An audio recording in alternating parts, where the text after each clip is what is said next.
middle third and the lateral third.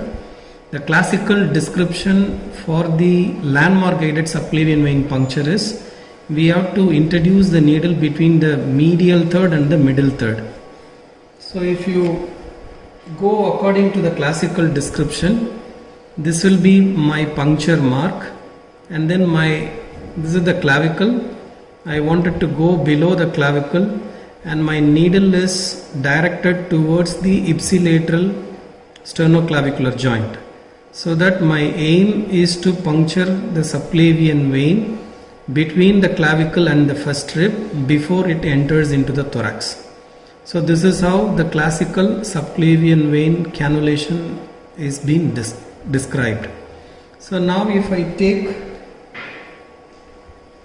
this point as the standard cannulation area for the subclavian vein cannulation, now when we put the probe and then see what are all the things that we are looking at the anatomical landmarks. So I am just placing my probe over the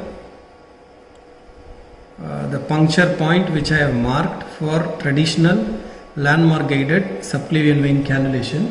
So now what we are looking at on the screen is you are seeing only the clavicle and then the post acoustic shadow, and you are seeing the pectoralis major muscle.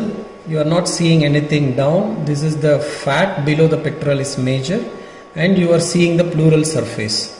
You are not seeing the subclavian vein because the subclavian vein is disappeared under the clavicle.